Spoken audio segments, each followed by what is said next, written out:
Welcome into the Texan Live High School Football Wrap-Up Show in partnership with Cron.com. I'm your host, Shaun Bijani, alongside the head coach himself, Bert Brocker, for another exciting week of high school football. It keeps getting better and better, and coming up in the show, we'll bring you our first edition of the 6A Power Rankings along with the 5A Power Rankings, as we're just 1 month away from really getting into the heart of the postseason already. Can you believe it? Well, unfortunately we can.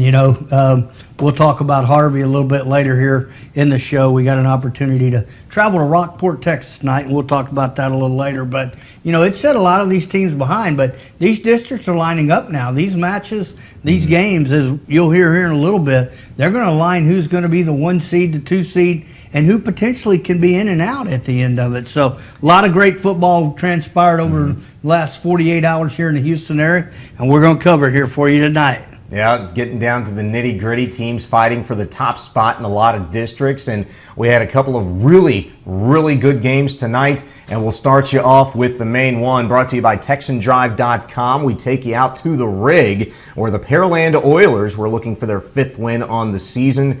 Well, so were the Dawson Eagles. It was a shame this game actually had to end at some point. Pearland, as I mentioned, looking for their 5th straight W. I mean, they've come a long way from a disappointing Week 1 loss to Manville. Looked like a completely different squad now going forward, Bert. And on the call, it was Michael Silvers from the Rig. Take a look at the highlights. For Austin Landry, he's looking to pass. Fires towards the end zone, and that is caught for the touchdown. The interim tag looking pretty good for him, as Dawson begin with a first down and a run left side, and it is McClure racing across the 20, 15, 10, 5 touchdown. One play, 57 yards. Down in Lake Jackson, 3rd and 15, Landry will throw, has excellent time, now shifts to his right, throws on the run, that's complete, Pinkston touchdown. His 2nd of the season, of the night for the quarterback. It's a man in motion. Kramer on 2nd down, lofty one up top, wide open. Mason Pearson behind the secondary. Races over the right hash mark at the 15, 10, 5, touchdown Dawson. 1st and 10 from the Eagle 49. Landry looks to pass, now will run straight ahead across the 40, outside the hash mark 30, 25, 20, 15, 10, 5, touchdown. Shotgun with 3 in the backfield along with the quarterback Patrick Kramer. Hands it off right side across the 10, across the 5, and at the pylon it's a touchdown for Darius Smith. Game Lane Robler checks in for Austin Landry. 3rd and goal. And this is actually a brand new quarterback. The pass to the back of the end zone. No signal yet. The officials will confer that was Lane Robler, indeed, was the 35-yarder last week in the win over Brazos Wood. Here we go. Snap, the hold is down. Jeffries with an end-over-end kick, and it is good. And there you have it, 38-35. The Dawson Eagles with the upset over the Pearland Oilers. And I say upset, Bert, just given how well Pearland has been playing up to this point. Now, with all due respect, the Dawson Eagles are playing some really good football of late as well. I mentioned somebody had to win this one. Absolutely clutch by that young kicker towards the end of the game. Yeah, and Claire Jeffrey, she was 5 for 5 on extra points tonight and then hit the 30-yard field goal there to put them ahead. One of the plays that we didn't have in the game, though, Dawson's defense, 4 and out down near the goal line on 2 possessions before that. Dawson gets the ball, drives down the field, takes the lead. Pearland comes down, scores. Feel like the game's going to be headed to overtime. Instead, give up a couple big plays, and what a back and forth game. And Dawson, it really great was. Win for their program tonight. It really was. A couple of things I noticed about that game, what Dawson did really well offensively is the separation that the receivers got. I noticed that stood out right away, but they were also able to do it on the ground, got a great push up front. That's what you're looking for as a head coach, as a coordinator at this point in the season, to be making those types of plays, executing down the stretch. As I mentioned, we're just a few weeks away, from deciding who's going to be in the top spot a lot of these districts as we get ready for the playoffs. Well, and the big thing is now if you tie and you have the head-to-head victory. Sure, it's huge. Yeah. So absolutely huge. Big win for the Dawson Eagles. Congratulations on it tonight. Atascocita and Summer Creek is our other top game this evening. Atascocita coming in looking like a completely different squad themselves. A few changes they'd made offensively. It is, of course, a young group as well. Klein Collins, you remember that name a few weeks ago? 41-0. Klein Collins shut out Atascocita. Since then, they've been a completely different squad. They've got that offense clicking. Did they have it tonight against Summer Creek? You can take a look here from Turner Stadium. Jeremy Branham brought you the highlights. Second goal to 6. Handoff. Wooden sweep to the left. Cuts it back up the middle. Wooden looking for the goal line, and he's in. He goes soaring into the end zone. Second down and 6 for Holcomb in the gun. Takes the snap, this time looking left. Catch is made at the 9-yard line, running it up the left hash towards the 15. Ball comes loose. Eagles pick it up. Across the 5 and into the end zone. Myron Morrison picks up the loose ball, scampers it down the right sideline. Holcomb takes the snap, 4-man rush, pressure, gets hit, and he's sacked. Is he in the end zone? Ball came out again. Rowe fakes the handoff, keeps it himself, running left. Rowe up the middle, and he's off to the races for the touchdown. Rowe from 18 yards out. Rowe out of the gun, takes the snap, quarterback draw up the middle, across the 45 to the 50, and he'll go the whole way. At the 10-5 touchdown, Jack Rowe.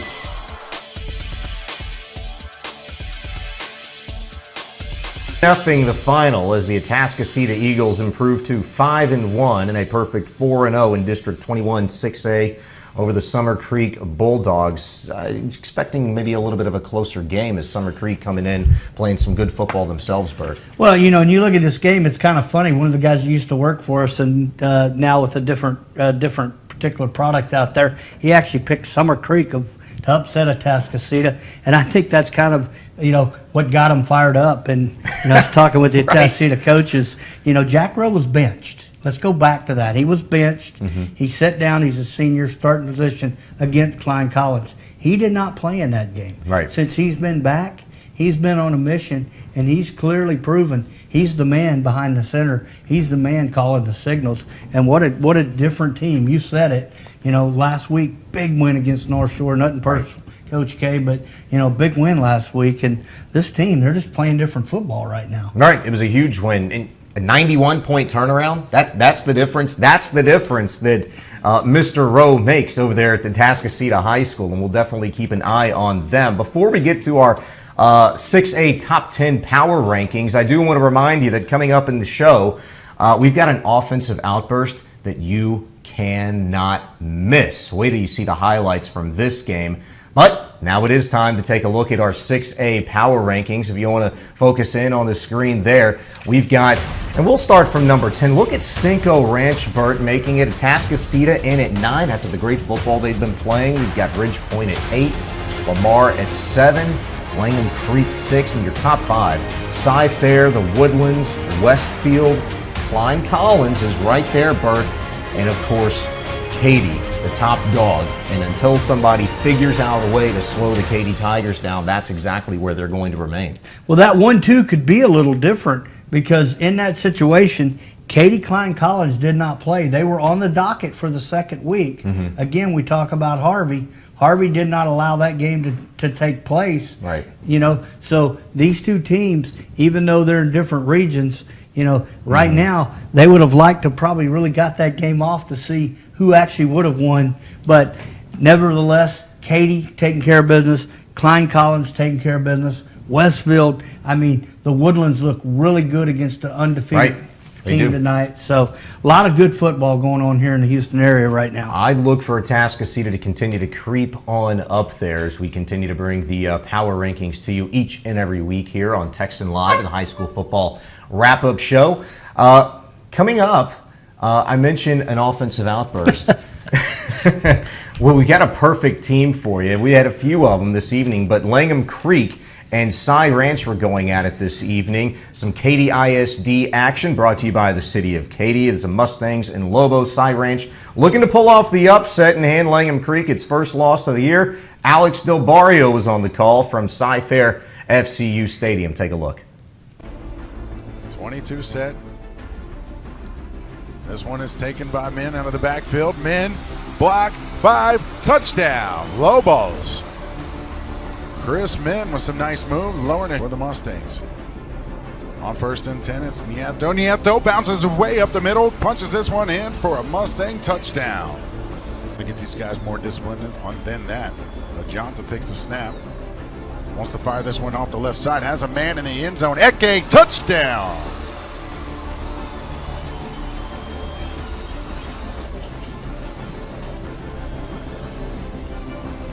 This is Pino. Pino, end zone, touchdown, Mustangs. Cy Fair School District, Langham Creek on top of Cy Ranch, 20-14. The final. My apologies there as Langham Creek now improves to a perfect 6-0 and one of just a handful of perfect teams remaining here in high school football, either 5A or 6A, Bert. Well, and there's two teams, and we'll talk about the other one to see if Cy Fair stayed undefeated in that district. But, you know, that's a district, Zapata and that Cy Fair School District. There's so many schools over there every week. You just don't know who's going to be the next team up. Right. But right now, Cy Fair and Langham Creek headed towards that last game of the season, probably to determine who's the number 1 seed coming out of that district, with Cy Ranch being knocked off and going with 2 losses now in district. This was a big game, and district implications on the line. Same could be said for the Katy Tigers and Morton Ranch Mavs. Morton Ranch had come in, Bert, they're 3-1, 2-1 in District 19-6A. The Katy Tigers keep on rolling, coming in at 4-0. They looked to continue their defensive dominance. We talk so much about offense. Here's a Katy Tiger team that over the last 3 weeks combined had given up 3 points. Well, did the Mavs make their mark this evening? That was the question coming in. Patrick Creighton was on the call from Rhodes Stadium. Take a look. This is Glass up the middle. He's got a hole into the second level. 15, 10, stiff arm, 5, drag to the end zone, touchdown Tigers. Pitch, left side, Glass has room, breaks a tackle across midfield. 40, 30, one man to beat, cuts back 20, 10, 5, touchdown, Tigers. Oglesby, step side, sights the defender right into the end zone, untouched for the touchdown. This time it goes to Glass, breaks through inside the 40. 30-foot race time. They're not going to get him. Touchdown, Tigers. 54 yards for DeAndre Glass. I set for the Tigers. This is Bronson McClellan in at quarterback now. Throwing deep. He's got a man at the 10. 5, touchdown, Tigers. Josiah Villegas with the reception. And they'll give it to Glass. Right side, looking for the edge. 40, 30, cuts back at the 20 to the 10. Stiff arm, fighting his way in. Touchdown, Tigers. Are you kidding me? And he earned every yard. 65-10, Katy over Morton Ranch. As we mentioned, they now stay perfect at 5-0 overall in the season, 4-0 in District 19-6A. The tandem of Oglesby and Glass looks to be unstoppable. Well, and Glass is just starting to get healthy. He had a major injury last year, and since then, first game got an opportunity. He only got about 7 or 8 touches, and what a difference he's made. And that was against the Woodlands, right. And he was not running full speed at that particular game, and still a little tentative. I mean, when you're coming off a major injury like that, and of course Gary Joseph, he wanted to make sure he didn't rush him back in to the situation. But as you see, I mean, it was a highlight reel there. He can handle it. Yeah. Rush him back in. Looks like he can handle it just fine. We'll stick with District 19-6A, Mayde Creek and Cinco Ranch. Mayde Creek 3-2 coming into this contest. looking for their 3rd district win as well. This was a big one, some big-time implications here for postseason action as well. Cinco Ranch was looking for a 4th straight win this evening. They've been dominating folks of late. Scott Weiss was on the call from Legacy. Take a look at the highlights. Left shoulder, 3 receiver set, 2 to the right, 1 to the left. Motion across the formation. They'll give it to Keefe. Stretch play off the right side, inside the 30, 20, 10. Keefe said, I won't mind, and he's got it. Touchdown, Cougars. Pui in the backfield. Goins will join him. They'll bring motion across the formation here. They'll go to Jalen Strong underneath on a jet sweep at the 30, 25, 1 to beat at the 15, 10, 5, touchdown Rams. Jalen Strong off the left side from 40 yards out of his left shoulder. 3 receivers set. 2 to the left, 1 to the right. Keefe right back up the middle. 45, 40. They're not going to catch him. Keefe at the 20, 10, 5, touchdown Cougars. Out wide to the left, Tanner Radomski. They'll put Hole in motion across the formation. He'll go on a go route. Across the middle, wide open. If he can hit him, is Staten. Staten touchdown. Harrison Kane on the short side. Linebacker blitz coming. Off the left side, Sanders and Crawford at the 40. 35, 30, Crawford at the 20. 15, 10, 5, touchdown Crawford. 61-7 the final. Cinco Ranch over Mayde Creek. 5-1 now are the Cougars. An impressive win this evening over the Rams. Yeah, and this is a team that last year, as you know, went deep in the playoffs, made it to the semifinal. And Coach Clayton got some, they're playing good football again. And Keithy, got an opportunity to see what he's done a couple times this year. And big kid, and yes, for what it is, fairly fast too. So, what a great looking athlete he is. And if there's any kind of seam in there, he finds a way to find it and find that hole, and then he runs to pay dirt. So, this is a team, once again, that could get hot going into the playoffs and potentially in that smaller type school do really well. Number 10 in our 6A power rankings, and you could see exactly why. Cinco Ranch, I think, one of those teams that will continue to climb up the rankings as well as playoffs get nearer and nearer. You, Bert, have been a very busy man and actually just came back from Rockport, Texas, as we know, had been devastated along with so many other cities in that region of the state by Hurricane Harvey. What were you doing down in Rockport, Bert, and what did you see? Well, that win is part of the Texas Gridiron Legends, and they're in town. Got Robert Brazil, Curly Cole, Bill Bradley, Johnny Rowland out of Corpus, Billy White Shoes Johnson was in town, and these guys all got together. And if you see TexanDrive.com, it's just something that means a lot. I grew up in Palacios, so growing up in this South Texas area, the Texans were down there, a bunch of the Avocare, people were down there, Dat was down there, and it was just a great event. Gave everybody an opportunity to see a small community, and the devastation. Here in Houston, we took on a lot of water. There was a lot of devastation here, but when you started driving in down there, holy cow. I mean, there's just about everything knocked over, buildings that are still a long ways away from being anywhere near ready. And just to be part of that, have an opportunity to go down there. Tonight was their first night of having their first pep rally there at the field. And then to bring these guys, and these guys take the time. You look at that list right there. You got 2 Hall of Famers, right, and Robert's on the ballot. So you just couldn't be any happier for Robert Brazil. So I think it's a great thing, getting all of those guys down there together. You going down there, helping out, and this is what it's about. This is why we do this. It is for the community, and to bring high school football back to the community like that. I mean, that's huge, Bert. Well, Bill Bradley right there, you're taking a look at him right now. This is a guy that was a starting quarterback for the University of Texas. Had some interceptions, got yanked street. You probably remember that name. Replaced him. Bill Bradley decides to not transfer, moves to the defensive side of the ball, had 4 interceptions, went to the NFL, and what a career at Philadelphia he had. God bless you. Tremendous stuff there, and again, we hope you enjoyed it. If you missed any of it, you can definitely check it out on TexanLive.com. You actually had a chance to sit down and talk to a lot of these guys. Dat Wynn you mentioned, Billy White Shoes Johnson. What they have to say? Here we go. you know, Dad, growing up in Palacios, you know, just right down the road from here, you know, I've seen a lot of hurricanes come through and different things of this kind of tragedy. But, you know, being out here tonight's got to be special for you. Tell me a little bit. I know your family, your parents, and everything here. Tell me a little bit about where you're at here. Well, I think it's something that you always want to support the community. It's always going to be part of me. Rockport's always going to be part of my life. When it happened a few months back, August 22nd, when Harvey came through, we never knew what it's going to be like, how it's going to be, how we're going to react, how bad is it. We didn't know. And I witnessed it 3 days or so after the landfall, and it was devastating. It's something that I don't wish anybody to get to witness.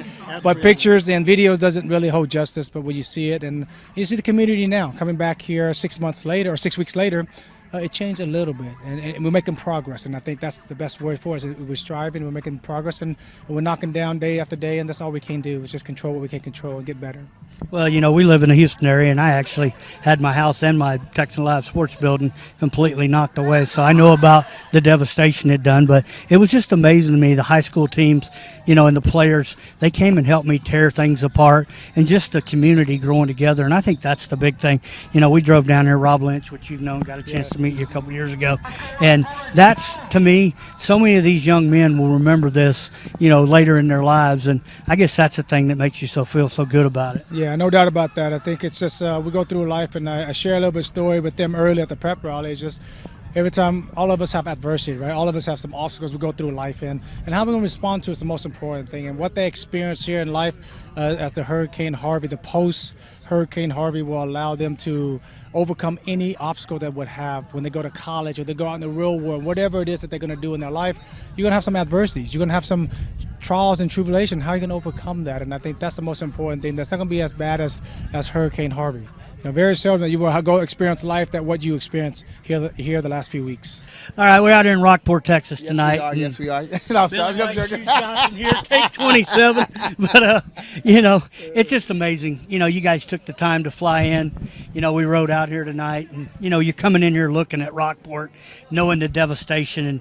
And these kids getting an opportunity to come back to their stadium tonight, getting an opportunity for you legends and unbelievable NFL players. Tell me a little bit about how you feel about it. Well, I think it's important that, you know, it takes people such as Rob Lynch, who is who works with Texas Legends, to come back and have some community involvement, and to see the elation on some of the people's faces just coming by to encourage them to get involved. You know, they've gone through so much, and the only thing we can do is just go out, try and brighten their day, and make it enjoyable for them. Exactly. You know, everybody knows, you know, that watched any of Love You Blue.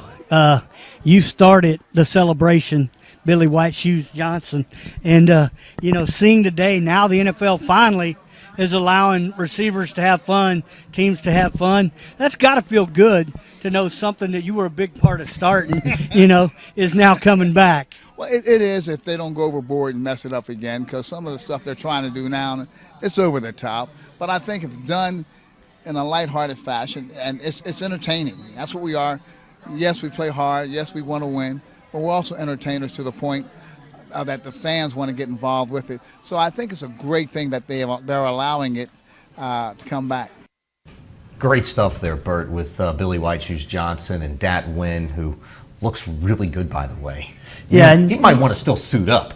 You know, of course, graduated down there, went to A&M, and then played for the Cowboys, and, you know, and a great career he had. And just he's just a super nice guy. And, you know, all these guys. And it just, David Fletcher, you know, it's just, it's so neat to see giving back to these communities and being part of it. And that's, you know, for where I've been with Texan Drive and, of course, the Buick GMC Dodge Chrysler and Jeep stores I run, you know, we want to be part of our communities, and this just was back home to me. So that was the reason I took my day off and went down there and actually was on the grill myself helping cook burgers and Earl Campbell sausage tonight. Nobody got sick, right? No, everything was good. Good stuff. I appreciate Bert Brocker and TexanLive.com's crew for bringing us that. Again, you can check it out, TexanLive.com, if you'd missed anything. Thursday night action brought to you by Panera Bread is where we go next. And that crazy offensive outburst, well, that's where I'm going to take you first. I can't tease it anymore. I mean, you talk about what happens when Panthers and Falcons get together. Cy Springs and Jersey Village. Cy Springs looking for their 4th win on the season. Man, Scott Weiss will have a lot to talk to you about here in these highlights. See what happens when the Panthers and Falcons met head-to-head at Pridgeon Stadium last night. And it looks like he has split Chappelle off wide to the left. Sharid off the right side. They'll give it to him. Belly play off the left side. 25-30. 35, Sharid cuts it. He's gone. 40. They're not going to get him. 30, 20, 10. Touchdown Panthers. No penalty markers. 2 to the right, 2 to the left. 4-man front from the Panthers. Richardson right up the middle. Fumble picked up. Off the left side goes Leon O'Neal. O'Neal still on his feet at the 20. 10, 5, touchdown. No tickets available. If you don't have a ticket, don't even show up. Inside sweep. Off the left side, there goes Sharid. 35, cuts 30. Still on his feet, got the corner. Foot race. Touchdown, Sharid!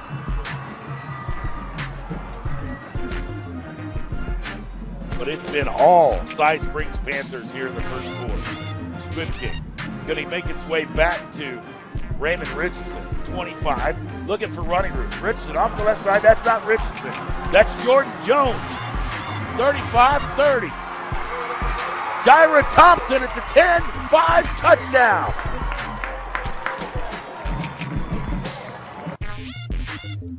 Reed will go in motion. Tay Barber on a belly play. Right back up the middle. 30, 35, 40. He'll truck it. 40. They're not going to catch Tay Barber this time. The afterburners are on. Touchdown Panthers. Split backfield behind Deontay Ward. Ward will hand it off the left side to Romero. Romero fumbles the other way. Here goes Dwayne Miller. Miller at the 40, 30, 20, 15, 10, 5, touchdown.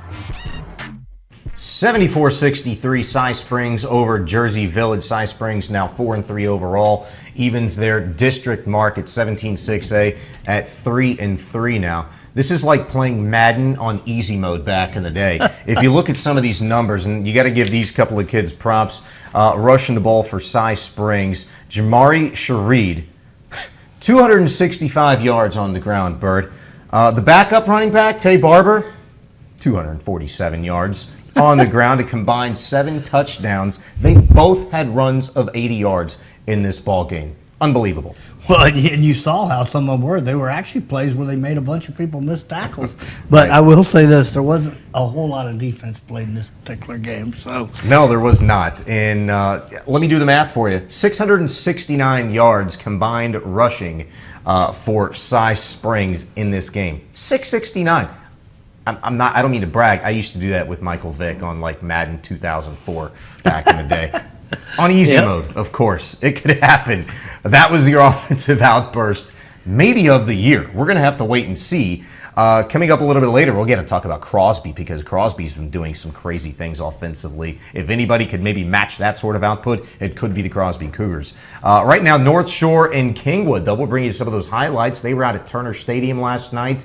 In a meeting of the Mustangs, it was kind of the question, well, who's going to wear it better? You know, it was the scarlet, red, and white from North Shore and the blue and white from Kingwood. And North Shore, they've been rolling, Bert, but Kingwood, they've put up a solid effort in their district so far in 21-6A. Mark Johnson was on the call. Take a look. Hagan at quarterback and Evans at tailback. Here's a snap on 3rd and short, keeping it himself. Actually might have been in bad exchange, but still on his feet to the far side. North Shore is going to strike first. Oh, they're going to say touchdown. The near hash mark is the North Shore 39. Let's see what they can do here.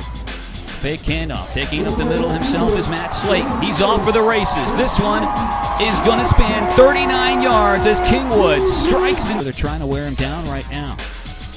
They've held strong since allowing those first 2 scores. Hagan's going to keep this himself. And in the end zone, a 30-yard touchdown run for Hagan. Williams-Nelson with another pretty good punt here. Line drive, though. His pal's going to have room to work with here, and he's going to fumble the football as it's scooped up at the 41-yard line, and going the distance here for the touchdown is going to be North Shore. 38-7, the North Shore Mustangs top the Kingwood Mustangs. Kingwood now 2-4 on the season. North Shore evens their mark up at 3-3. More importantly, in district 21-6A, Bert, they now move to 3-1. An impressive showing, and let's not fail to mention here, the Mustangs, there was a change at quarterback last night.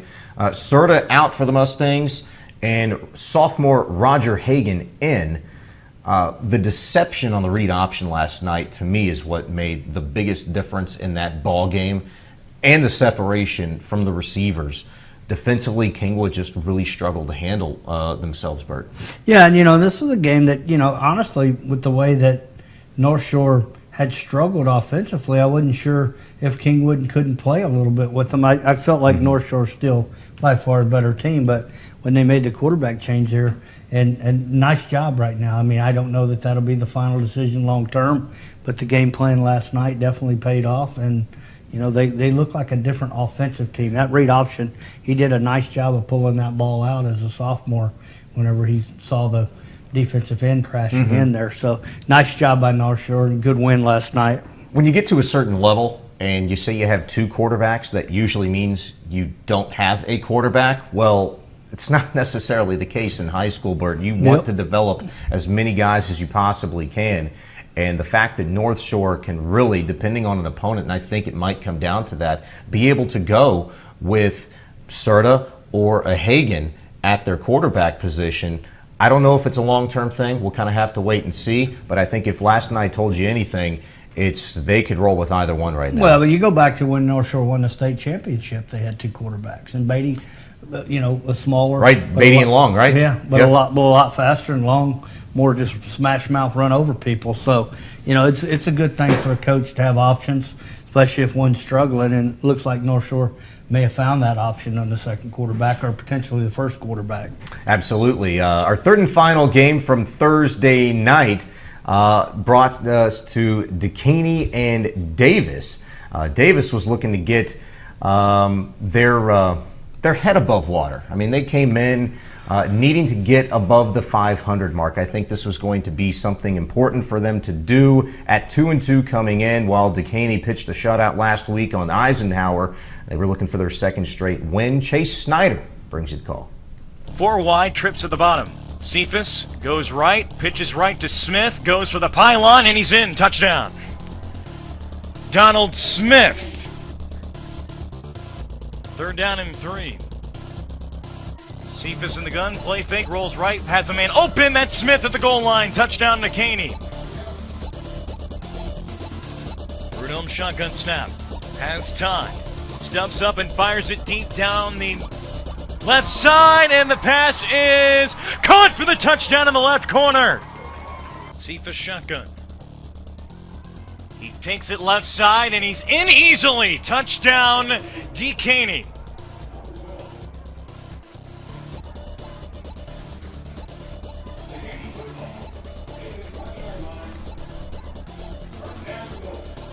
Smith is the deep back. Cephas under center. Cephas, quarterback sneak up the middle. He's in for the second time tonight. Touchdown, Caney.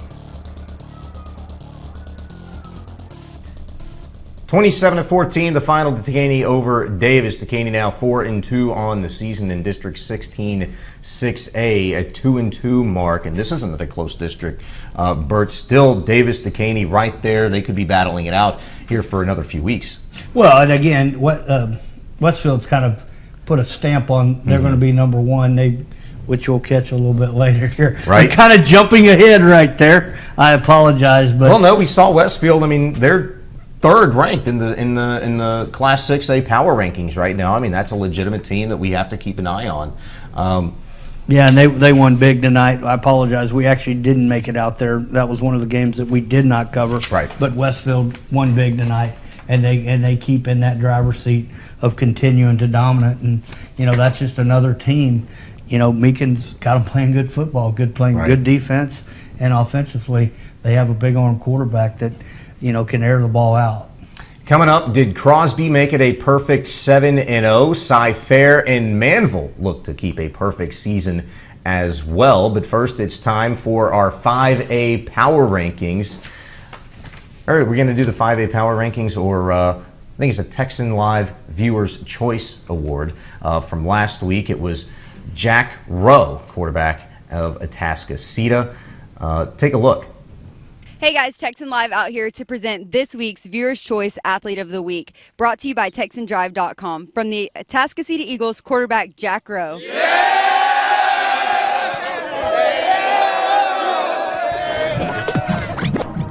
Second down and 13. Jack Rowe in the gun. Rowe up the middle with room, and he's loose and he's free. Into North Shore territory. He's at the 30, to the 20. 10-5 touchdown, Jack Rowe. Make the handoff. Rowe sprinting right, has room. Rowe across the 35 to the 30. He's at the 20. 10-5, and Rowe is into the end zone again. He's a great kid, and he's gotten better every game. He started out on the freshman B team as a freshman. Then he was on the JV for 2 years, and as a senior, he's on the varsity now. So, you can't be proud of a guy like that sticks it out. And he's having the success that he's having right now. It was a big win for the program, and just being able to go over there, and it's two really good teams, and the way we played, he doesn't turn the ball over, so that's a big thing. And it was probably our best game overall, just special teams and everything. Jack Rowe, he's a great teammate. He really brings a funny character to the locker room. He's always joking around with us, and we're joking around back. And then with me and him, like, our connection is strong, so that really helps on the field with our timing and just getting the ball out. And really him just putting his trust in me and me trusting him to make the throw. And but he's a great person. He's an awesome person to be around. He's that backfield. Rowe gonna throw. Gonna step up and launch one deep. Has a man open. Taylon Blaylock is in for a touchdown. Rowe gonna roll to the right. Gonna launch one deep downfield. Has a man open. Peyton Harden down the sideline. There are no flags. Touchdown, Atascocita.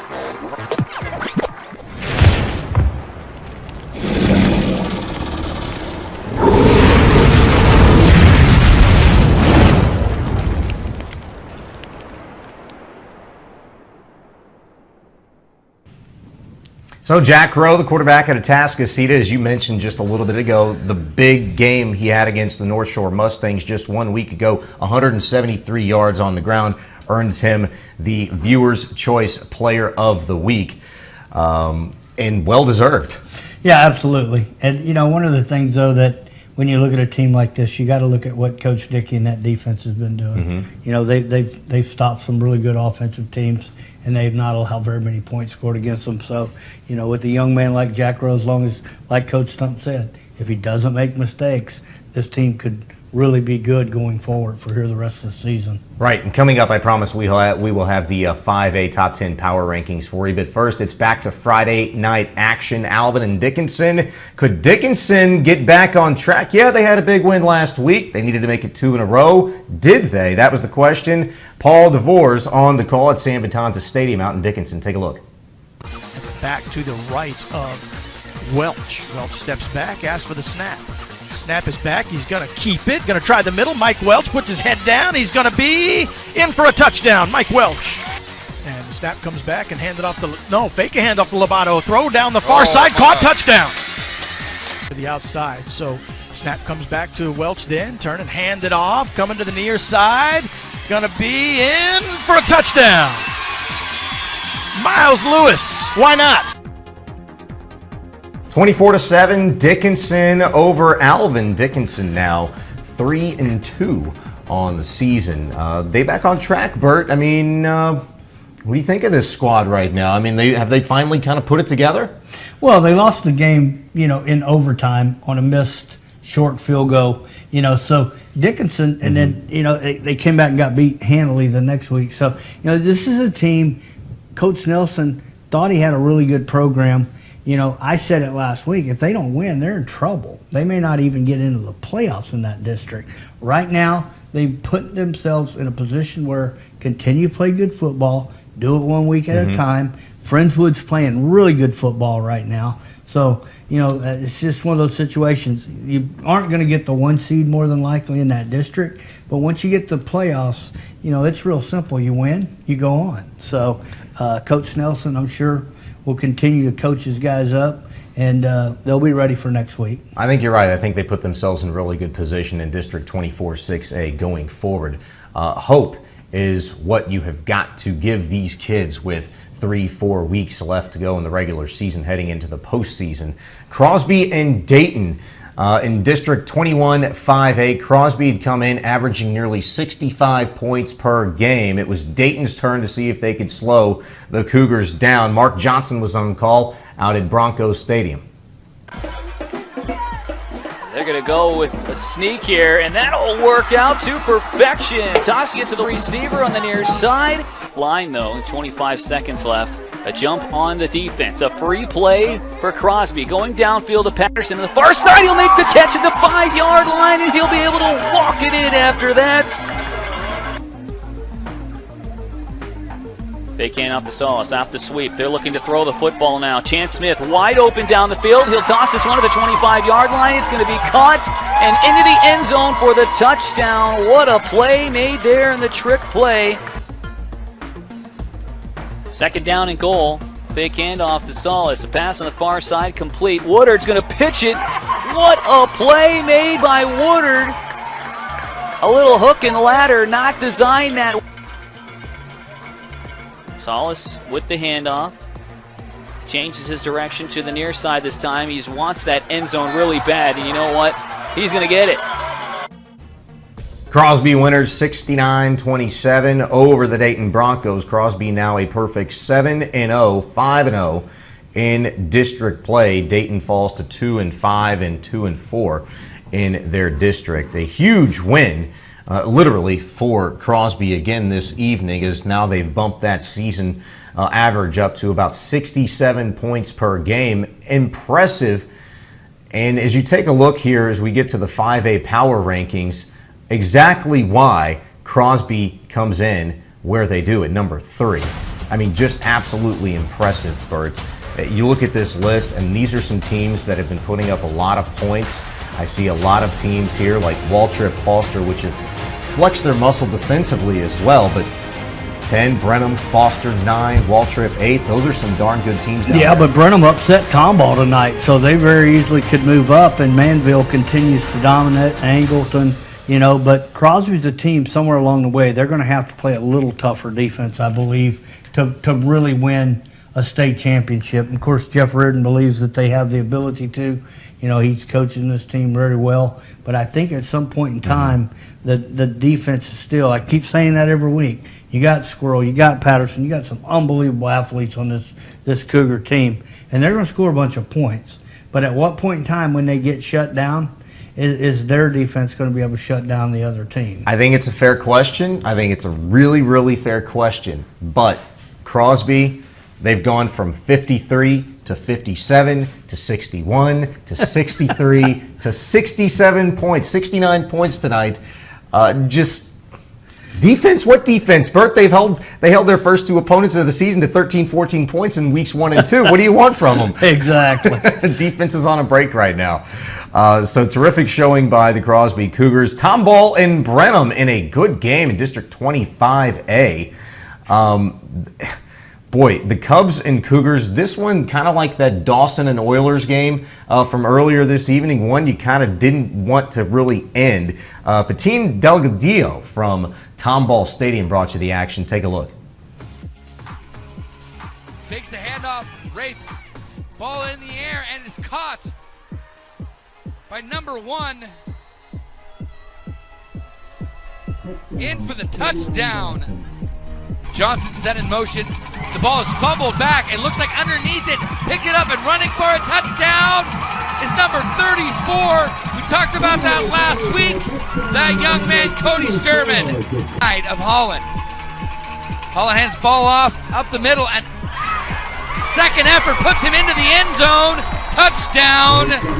Holland in the back. Ball's hand off to Holland up the middle between the tackles, looking for a hole, and he's going to grind his way in for a touchdown. Touchdown, Jacoby Holland. As we have Ray under center, pitches it to Weldon. Weldon in for the touchdown. Brenham Cubs tie the game with the pending extra point. Underneath center is Ray. In the backfield is Weldon and McWilliams.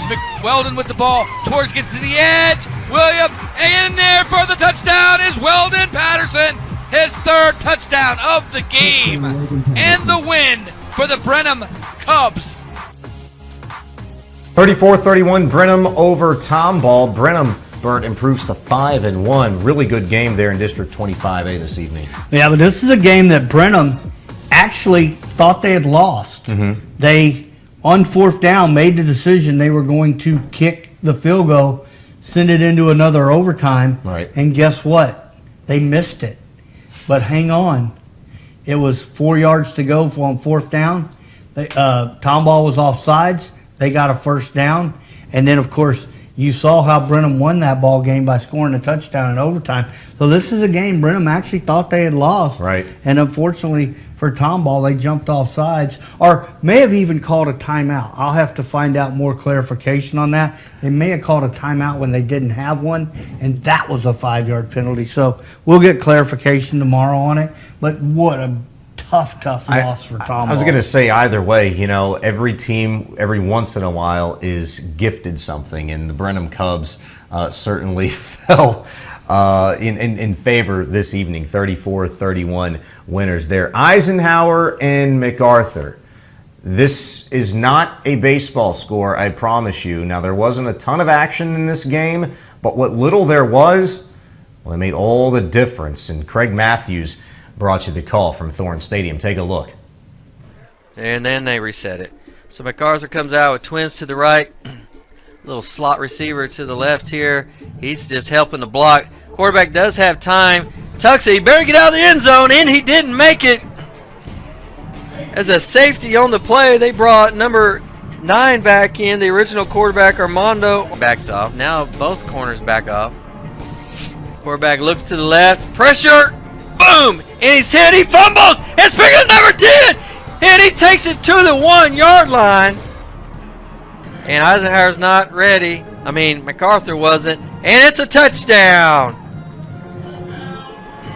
And 11-0. The Eagles get their first district win. Now 1-3 in District 16-6A over the MacArthur Generals this evening.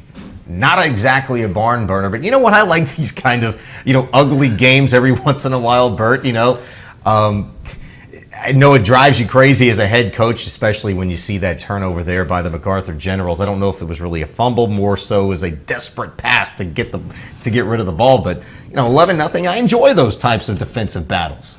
Well, I think you're on a short list if you really enjoy those. I remember a game 0-0 in double overtime, and I can tell you right now, our viewers were pretty thin on that particular game. I feel you, but it's like, I'm that guy that enjoys a 1-0 baseball game almost as equally as I enjoy an 11-7 game. All right, well, let's go back to 74-63 and mix that up. Defensive battles and offensive battles. Well, it's like I'm telling you, Crosby, they played their defense the first couple of weeks this season. You're calling for them right now.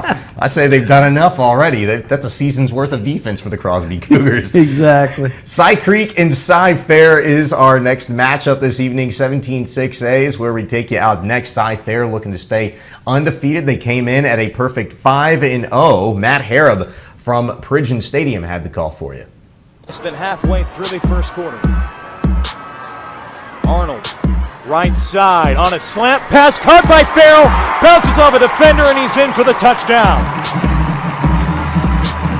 Jacob Farrell with the 10-yard touchdown reception. 10 and goal from the 9. Arnold is in the gun. Quarterback draw up the middle, inside the 10, 5, touchdown. Cameron Arnold. Getting the workload tonight. 2nd and goal from the 3. Renteria over the middle. There's Hook, and he's got it for the touchdown. First and goal from the 2. Arnold gives it left side. Kennedy into the end zone. Bringing pressure. Renteria throws for Hook. Touchdown. Cy Creek. There you have it, 26-14 Cy Fair, now a perfect 6-0 on the season after their victory over the Cy Creek Cougars. Good ball game, and again, impressive to stay undefeated and to be looking this sharp at this point in the season. Well, you talk about Cy Fair, you talk about Langham Creek, and you look at these two teams, they're undefeated. They beat some really quality teams in their district, right. But it hasn't been, they haven't dominated. And so the big question will be is they've won close games, so will that actually help them here in a couple, 3 weeks when we get into postseason, that they play close games? I think you know the answer to that. I think it absolutely has to. But I'm with you. You want to see that, can they step on the throat against an opponent that they absolutely should, as you say, dominate. I think that is a big key. But the close ones, to me, depending on the squad, a good mix of, junior, senior, and sophomores. I mean, it builds character. And that's where you find your leaders, not just for this season, but down the road as well. Absolutely. Fort Bend, Elkins, and Manville. Manville, the Mavericks, another undefeated squad looking for their 6th straight win to start the season. They have been absolutely amazing. A very fun and interesting group to watch this season. Did they get the job done this evening? Take a look. Second down and 10. Ball is placed at the 13-yard line. Play action. Martin looking at the end zone. Has Lasker, touchdown. A 13-yard touchdown. Martin, play action. Going to throw it out to Quincy Lewis on the near side. Needs a block. He stays on his feet. Dives for the end zone. Touchdown. Boy, what a nice job that was by Quincy. Darius Owens is the running back just off of his right shoulder. Martin looking to his left. And it's a wheel route. Wide open is Lasker. At the 20. Spin move. At the 10. 5, dives, got it, touchdown. How about that? Warren Lasker with his 2nd touchdown of the evening from wide receivers to the right. The block looks to the left, has a man wide open, and it's going to be picked off. As making the Jermaine Brown down the sideline, 40, 35, 30. He's going to take it to the house. Touchdown, Mavericks. Jermaine Brown with a 62-yard. LeBlanc in the gun. Looks to his left, pump fakes, looks to throw it deep, has a man, Vernon Harrell, catch it at the 30, 20, 10, touchdown, but a flag is down at the Manville 47-yard line. It looks... And there's your number 1 team in the 5A power rankings. The Manville Mavericks, a perfect 6-0 overall. They moved to 4-0 in District 23 5A with a 62-17 victory over Fort Bend Elkins this evening. As we mentioned, very impressive, and it doesn't look like they're going to be inched out of that top spot anytime soon. Well, no, and this is a team that, again, start of the season was looked at as a team very well that should be in the state championship game, potentially winning the state championship. Some of the Dallas schools probably will differ from that. But if you look at this team, Coach Morton has done a great job. Look at how many D1 players are going to come off this team. And what's amazing is how many last year and the year before are playing at the next levels now. And he just seems to find a way to get kids in there that continue to be very, very successful. I can think of one off the top of my head, and De'Ara King at the University of Houston. But, what is Manville going to lose, about 7 or 8 guys to D1 programs after this season? I mean, they've got a ton.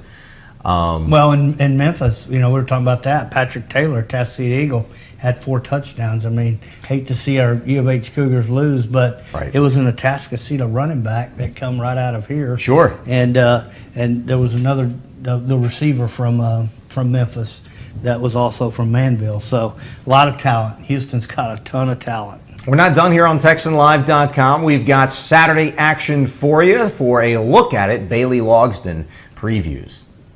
Coming up Saturday on TexanLive.com. Taylor faces Seven Lakes. Cy Ridge goes toe-to-toe with Cy Falls. Humble hosts Barbers Hill, and Cy Wood squares off with Cy Lakes. Texan Live, your home for live and on-demand high school sports. Well, there you have it. Make sure you keep it right here, TexanLive.com, for all of your area action. We saw a lot of great things tonight, a lot of impressive performances from various teams from around the area, some dominating performances. As we mentioned, we saw from Manville and Crosby earlier this evening. I'm looking forward to really jumping ahead to next month, Bert, and getting ready for playoff action. Well, you know, the other thing is Texan Live, like on a Friday night, we're bringing anywhere from 9 to 11 games. Thursday, typically anywhere from 3 to 6. Same on Saturdays. And, you know, these games you can go on, they're on demand. You can watch them as many times as you want. So we're going to put out there on an average month anywhere between 50 and 70 games. So, you know, what a value. You know, and if you're in there, you can click on it, sign up, and you get all the games. I mean, it's not one game, it's not one team. You know, you can go back and watch, and there's just some great athletes. If you're a high school football fan and you want to see kids that you will see at the next level, Texan Live is the place to be, TexanLive.com. I'm the owner with Eric Winston, and, you know, it's just something that I came up with 5 years ago. Eric has now joined in, and of course, Eric is president of the NFL Players Association, which he's got his hands full right now. But he's heavily involved here in the community, and we talk, you know, 2 or 3 times a week. So looking forward to it, and of course, our great relationship this year with Hearst Media and Cron High School Sports and Cron.com. Absolutely, and check Cron.com and TexanLive.com out for our male and female athletes of the week, as well as our Texan Live Viewers' Choice Player of the Week Award, which, of course, this past week it went to Jack Rowe, the quarterback of Atascocita High School. You can vote on that each and every week, TexanLive.com, so make sure you do that. For Bert Brocker, for the entire crew here at TexanLive.com, I'm Shaun Bijani. Have a great week, everybody.